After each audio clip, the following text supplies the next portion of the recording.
Hello, everybody, and welcome to the Crypto Hipster Podcast. This is your host, Jamil Hassan, the Crypto Hipster, where I interview founders, entrepreneurs, executives, thought leaders in crypto and blockchain all around the world. And today I have another amazing guest. She is the co-founder and CEO of the Soon Network. Her name is Joanna Zeng. Joanna, welcome to the show. Thank you, Jamil, for having me. Excited to share, any insights on the topics. Awesome. Thanks for joining me. And let's kick things off. I kick things off with the easiest question. Maybe the second easiest, but what is your background, and is it a logical background for what you're doing now? Yeah. That's an interesting question. Yeah, the second part, I have to take a second to think about it. But yeah, it's definitely a winding road for me. So my background is previously to prior to crypto, I was working in on Wall Street in currency trading for a decade. So I actually had a career prior to crypto, and I was actually first um, introduced to crypto in 2012, 2013, so quite early as a career threat, right? So I was trading currency, foreign exchange, especially emerging market currencies. And one of my economists on the trading floor just mentioned that, oh, this new, cryptocurrency might be replacing fiat.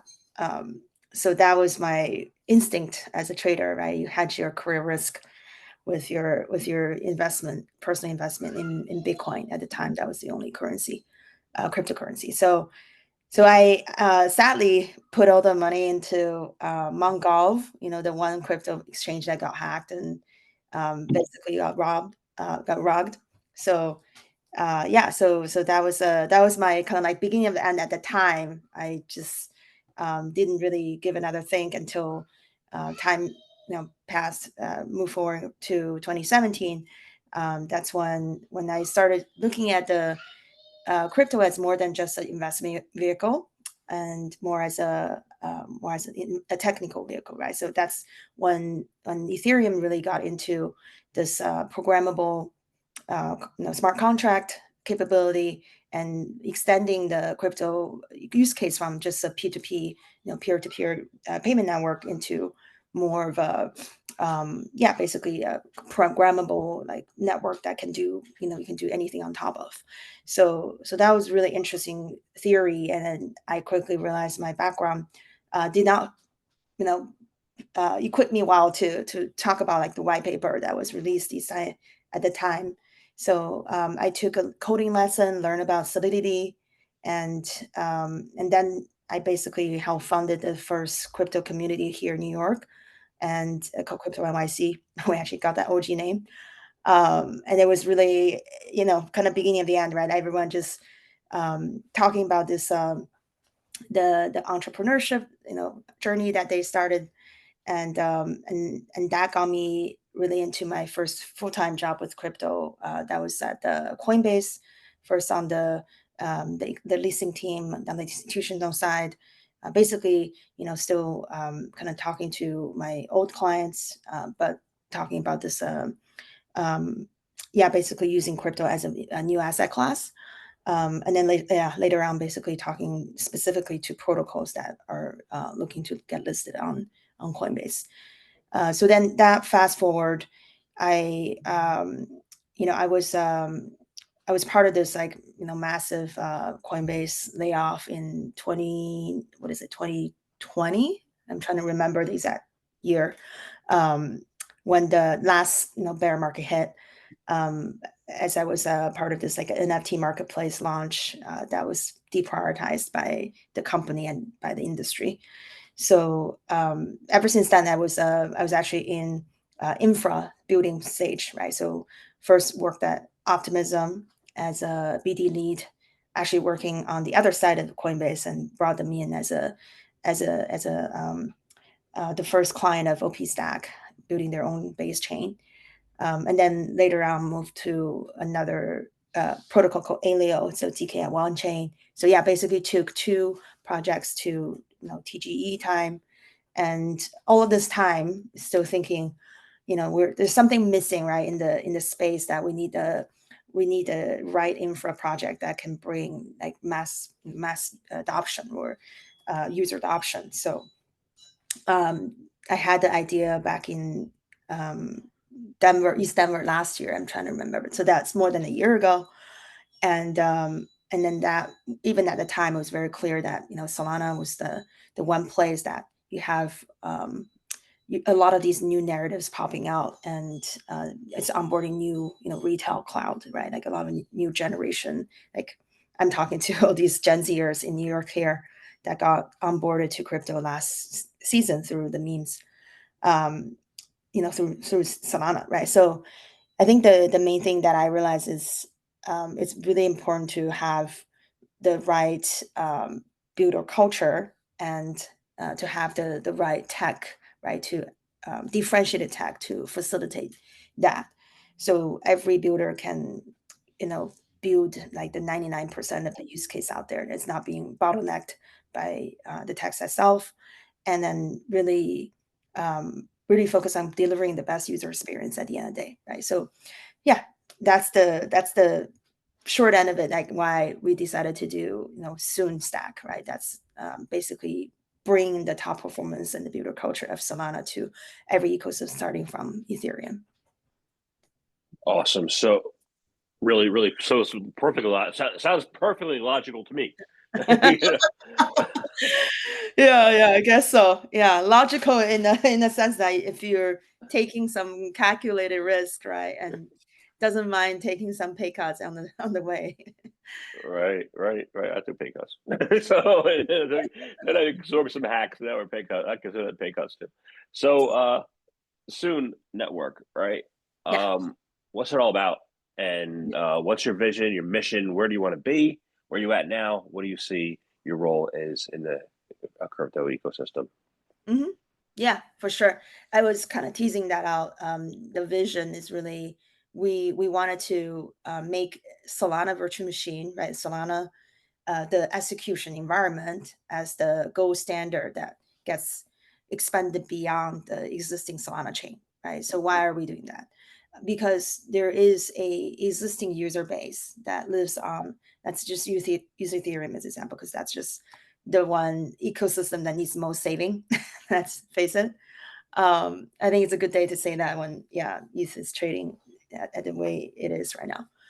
Um, yeah, I mean, I think the main thing is, like, when you look at all the different ETH2s out there, they're really not that different, right? At the end of the day, like, they're actually cultivating this grand farmer culture, and yeah, just like the builders are just the same builders that hop it from one ecosystem to another, and that's why when you look at the Solana virtual machine, right, it's what it enables is, currently we are doing the most real time, live blockchain, right? That's available along all the existing L2s out there. We're a Ethereum L2, right? So we settles onto Ethereum. We combining the best of the two worlds, using Solana's virtual machine or execution environment, and settles onto the Ethereum's safety standard, right? So the security standard that's using Ethereum as the L1 to settle on top of.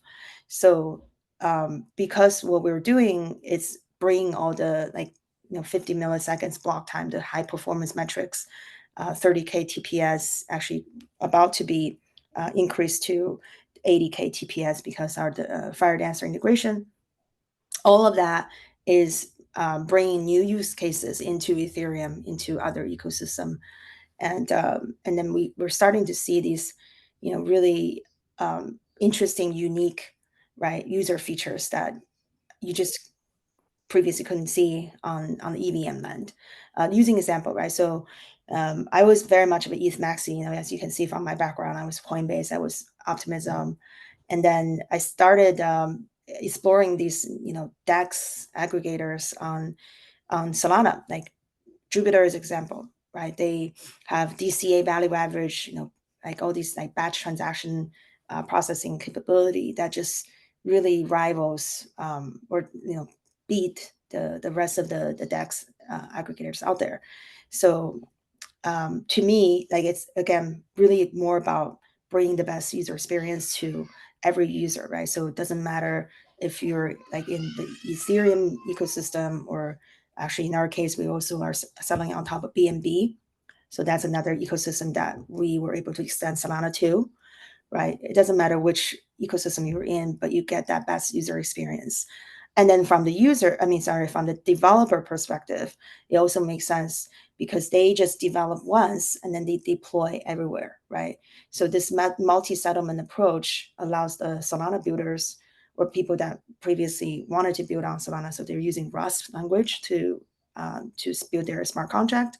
Now they can deploy on, you can still deploy on Solana, but also onto Ethereum to get liquidity access, as well as the big user base that I think, again, just to come back to like why starting with Ethereum is because there's so much idle assets that's sitting on ETH, right? Like the last 6 months or so, I mean, the biggest sort of narrative on ETH is the restaking, right? Narrative, and people just been parking their assets there, and that's not really capital efficient.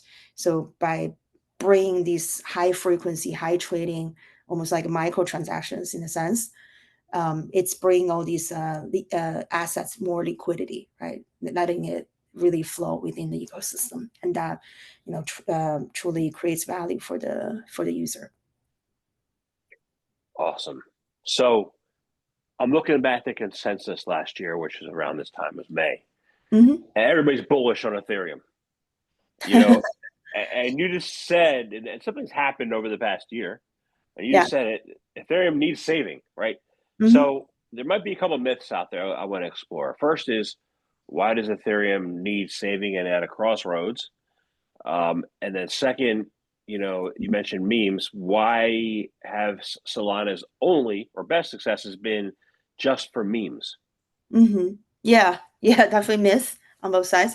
I mean, I think the first one is going back to like what the infra enables, right? So essentially, um, the Ethereum, the roadmap has been very heavily focused on the ETH2 side, and then you have like just on the OP stack alone, you have 200, like literally, I just looking at this, it's like 200, about 200 ETH2s out there, right? Without much differentiator, I don't think any person can like tell you even like the top 10 of them, right? So the point is like, for Ethereum users, right?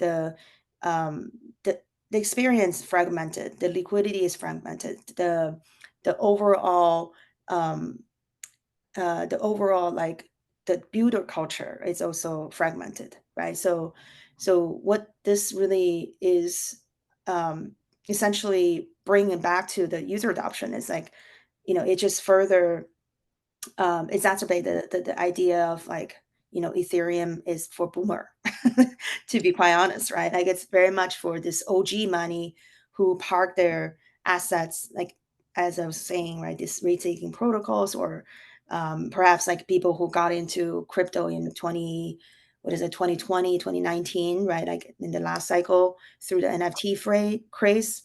And then that, never really got liquidated, right? So it's all kinds of like these inactive assets.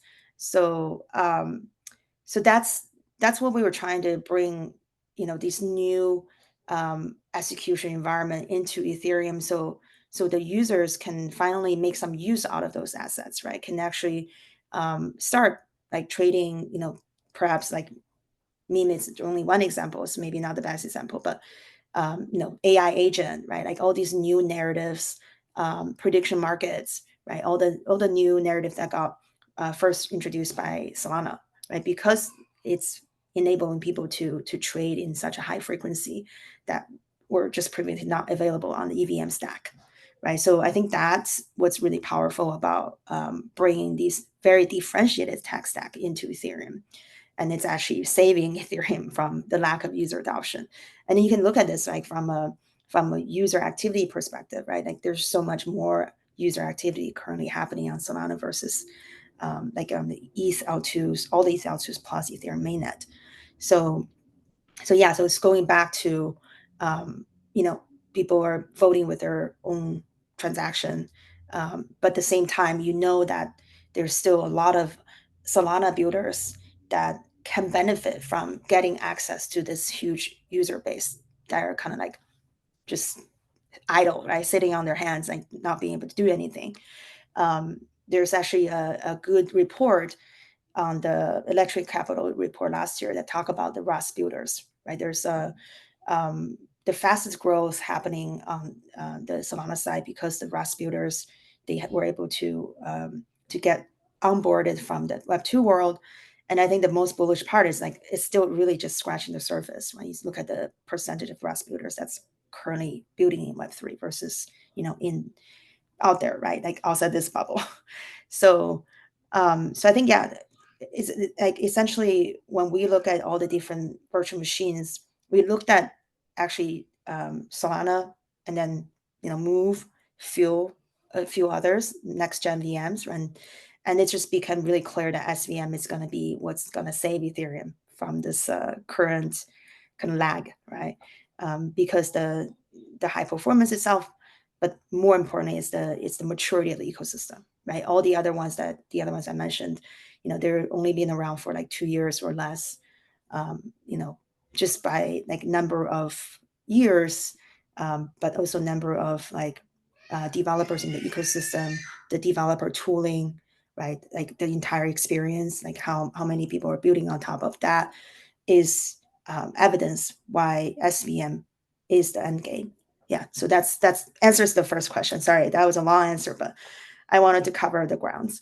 And then the second one on the meme side, I mean, Solana, it's interesting, right? Because it's trying to tackle things very differently from, you know, Ethereum, in a sense that it's very practical, right? It's looking at only like things that have product market fit, or in other words, that has a lot of users, right? Like, let's go back to the user adoption, right? They're very commercial driven. I mean, all the um, we have a lot of Solana builders or Solana OGs on our backers list, right? Like Anatoly, founder, Lily, from the president of the foundation, and actually many others on the, you know, super team. That's their decentralized what do you call it, like community um, yeah, efforts, and many other builders within the Solana ecosystem. So when we talk to them, it's very clear that they're very commercially driven, right? And then they look at like the two sides of the barbell.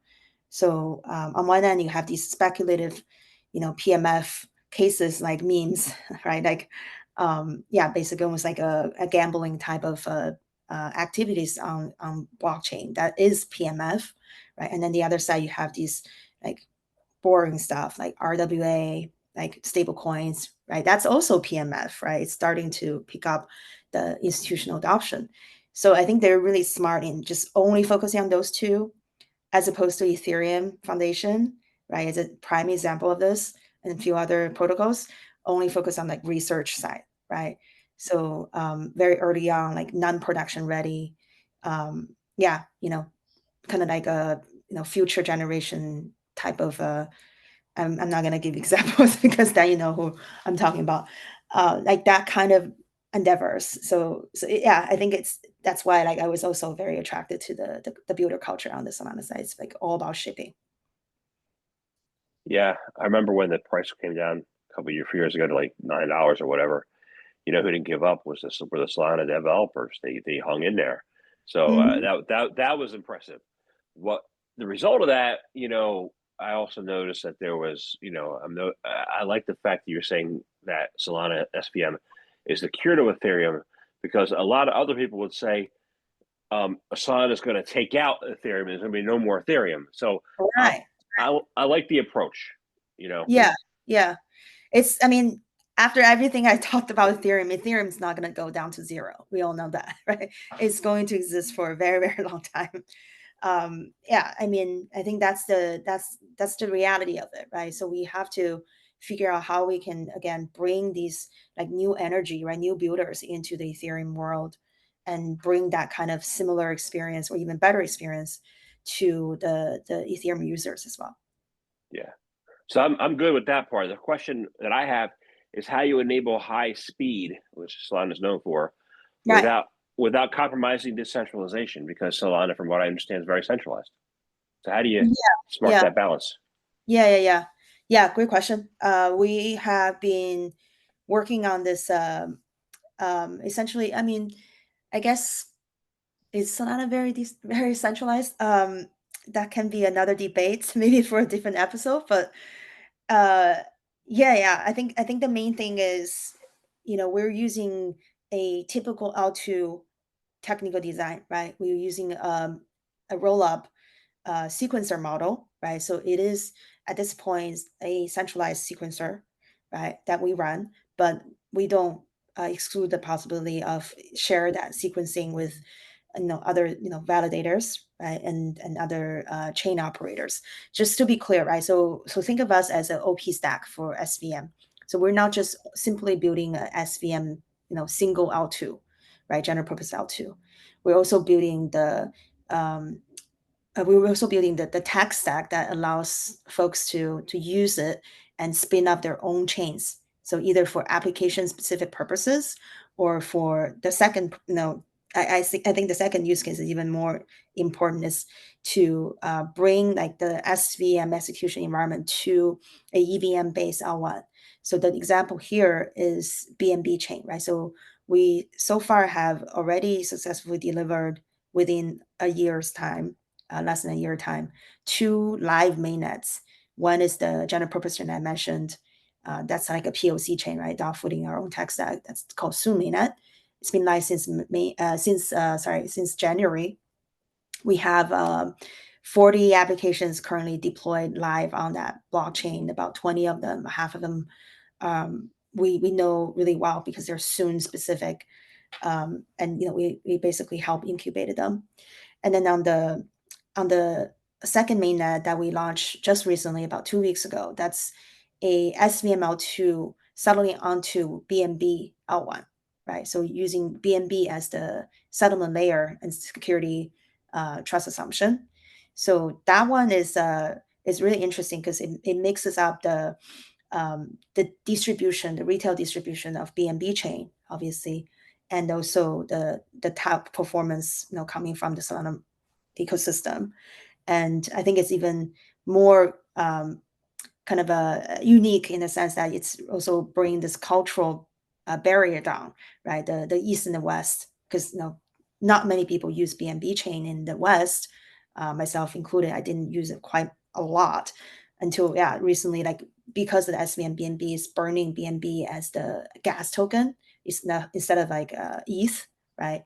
So I had to like actually figure out how to acquire BNB token, and in the process, using a lot of BNB related ecosystem projects. So I think it's to the BNB people, it was very clear that they're using us as like the Trojan horse to attract these Western talent into building on top of the BNB ecosystem. Yeah, you don't hear a lot of people. I guess because we don't have access to Binance. There used to be Binance US, and now there's not in the US, Right. so it makes it a little difficult. But I think I saw. No, it wasn't that BNB. It was Solana. It was a commercial I saw a couple weeks ago. I think it was either Fidelity or T. Hmm. Rowe Price or somebody saying Hmm. all the wonderful things they're going to offer with Solana products. So Hmm. I'm wondering how the regulatory environment now is Hmm. accelerating that institutional crypto adoption, including Solana's adoption. Yeah, absolutely. I think that's truly like the one shining beacon of hope, right? That's still keeping us positive in this very gloomy environment. Because I think the issue is like so far, at this point it's still like a lot of PvP, like market dynamics, right? So the issue is like, do we want to play the PvP game with other protocols and kind of attracting like whoever like previously um haunted like the airdrops of, I don't know, like all these abstract, story protocol, like all these chains that TGE'd, yeah, bearer chain, whatever, right? Like all these previous like users of these other chains to come to build on, to come to explore us, or do we want to like really bring new people into the ecosystem, right? I think that's obviously like the obvious answer here, a better scenario. So yeah, so I think what has been working on the Trump administration, let's really break it down, right? It has been giving a lot of very positive signal, right, as far as the regulatory clarity is concerned. So it may not be like everything that we want it to be yet, right? But at the very least, they are committed to at least give us some clarity. I think that's already a huge, huge step forward from the previous administrations. And then secondly, I think all the even more kind of obviously positive signals, like adding like all these Bitcoin, Ethereum, Solana, and the slew of other assets into the crypto, like I think I'm trying to remember exact wording, but basically the crypto reserves, right? That the Trump team, the crypto team, has been preparing, right? That's a very like obviously good news for the overall ecosystem. However, on the other side, right, you have all the macro environment that's very clearly is having a huge turmoil, right, on the market, and that impact is still in my mind like going to sustain for at least a couple months, right, as we start to see like all the other countries are starting to retaliate, right, and start to like basically take actions, and that might change. And I would be the first one to admit that I don't think this is a long term, right? Like the tariff is not going to last forever. I have very high confidence that this is just temporary, and it can be negotiated down. So maybe this will quickly go away or eventually go away, but that certainly has a issue, right, on the current administration's effort on focusing on the crypto side. I wasn't going to say the magic word tariff, but you did. Uh, It's what's on everyone's mind these days. it is. It is. I got to tell you, morning of the election, from the morning of the election to like early January, my portfolio 3x'd. Yeah, And now it's the same amount or less round trip, now. right? It's the same Yeah. as mine. And I was like, I didn't just round trip again, did I? Yeah, You know, Yeah. and, and despite the round trip, and I'm sure the money will come back, as you're saying. Um, Despite that price level things, the growth of tokenized finance Mhm. is still growing. It's still like that's been unchanged. So, what do you see as the outlook for the growth of tokenized finance, including possibly Solana ETFs being part of that too? Mhm. Yeah, yeah. Yeah, I definitely want to echo that. It feels like we're still making a lot of progress from a technical perspective, right? To include, these like, gold asset, right? Or I saw the one team is actually working on bringing like uranium into onto the blockchain as a tokenized asset as well. So, I mean, I still very much are encouraged by these news when I see like the technical improvement are still happening, and then teams are doing all these bringing new assets into the blockchain, right? Like increasing the kind of bringing the off chain yield into on chain, right? And then I think the other positive news is just about, I want to say maybe like a month ago, I saw this news on Coinbase. They're basically tokenizing the stocks itself, right? So as you know, Coinbase, even though they have a base chain, they don't have a token for base chain, right? But they certainly have their own Coinbase stock. So they are tokenizing that Coinbase stock and putting that onto the blockchain as a tokenized assets. And I think that will set a precedent for all the other exchanges that are seeking IPOs. As you may or may not seen like recently that the Kraken IPO is being prepared, and so is Gemini. So I think all of these like huge, IPO assets will like, yeah, basically U.S. stocks are also going to be tokenized, and that's a huge shift, right? That paradigm shift for the industry, because I think a lot of times we were being compared to the stock market, right? Like as a risk asset, we were kind of like either you choose the stock market or choose crypto assets, but now these can actually be interoperable, right? In the sense that yeah, it can create yield on both the tokenized asset as well as the underlying asset. So that's really interesting to me, right? This like structured note kind of a financial instrument, right? Like I came from the Wall Street world, so I've seen like how that is bringing a lot of new innovations to the industry. So I think that is interesting. Like now we're experimenting with all these new things, so that can potentially bring that ETF discussion, up on the agenda, if we start to see a lot more adoption. Interesting. Interesting. Looking forward to what the future has to bring in the next 1 to 2 years, and then definitely in the future that beyond that. But yeah, so I want to thank you very much for your time today. This has been a wonderful conversation. I have one last question. It's Yeah. How can people find out more information about you, about Soon Network? How can they do that? Yeah, for sure. Yeah. So I think the best way to look up our information is through our Twitter.